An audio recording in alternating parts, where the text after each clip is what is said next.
നമസ്കാരം, സുധീഷ് ചെമ്പശ്ശേരിയാണ് ഞാനെന്നുള്ളത്. പാലക്കാട് ജില്ലയിൽ പാലക്കാട് ചെർപ്പളശ്ശേരി റൂട്ടിൽ പാറശ്ശേരിയിൽ നിന്ന് ഒരു 2.25 കിലോമീറ്റർ ദൂരം യാത്ര ചെയ്താൽ കാണാവുന്ന ശ്രീ തൃപ്പലമുണ്ട മഹാദേവ ക്ഷേത്രത്തിലാണ് കേട്ടോ.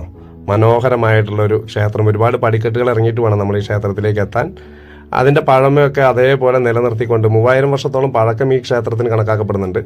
അതിൻ്റെ പഴമയൊക്കെ നിലനിർത്തിക്കൊണ്ട് തന്നെയാണ് ആ ക്ഷേത്രത്തിൻ്റെ നിർമ്മിതികളൊക്കെ നടത്തിക്കൊണ്ടിരിക്കുന്നത്.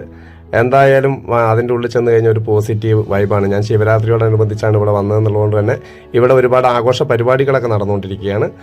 ഇവിടെ ഏറെ പ്രത്യേകത ഉള്ളത് എന്താ വെച്ചാൽ ഒരു 3 കുളം ഉള്ളൊരു ക്ഷേത്രമാണിത്. 3 ക്ഷേത്രക്കുളമുണ്ട്. ആ 3 ക്ഷേത്രക്കുളത്തിന് പ്രത്യേകതകളുണ്ട്. അതൊക്കെ ഞാൻ എന്തായാലും ഇതിൻ്റെ മുഴുവൻ വീഡിയോയിൽ പറയാം. അതുപോലെ തന്നെ ഇവിടെ വിവാഹങ്ങൾ നടക്കാൻ പ്രാർത്ഥിച്ച എല്ലാ ആളുകളുടെയും വിവാഹം നടന്നിട്ടുണ്ട് എന്നാണ് പറയുന്നത്. അതിൻ്റെ കാര്യങ്ങളൊക്കെ ഞാൻ ഇതിൻ്റെ ഫുൾ വീഡിയോയിൽ ചെയ്യാം. ഇത് റീൽസും ഷോർട്സ് ആയതുകൊണ്ട് മുഴുവൻ കാര്യങ്ങൾ പറയാൻ പറ്റില്ല. എന്തായാലും ഇതിൻ്റെ ഫുൾ വീഡിയോ നാളെ ഞാൻ രാവിലെ പോസ്റ്റ് ചെയ്യുന്നതായിരിക്കും. ഈ റീൽസ് എല്ലാവരും ഒന്ന് മാക്സിമം ഷെയർ ചെയ്യുക കേട്ടോ. ഇത് ഫേസ്ബുക്കിൽ കാണുന്നവരൊന്ന് ഫേസ്ബുക്ക് ഫോളോ ചെയ്യുക, യൂട്യൂബിൽ കാണുന്നവരൊന്ന് സബ്സ്ക്രൈബ് ചെയ്ത് കൊടുക്കുക, മാക്സിമം ഷെയർ ചെയ്ത് കൊടുക്കുക. നാളെ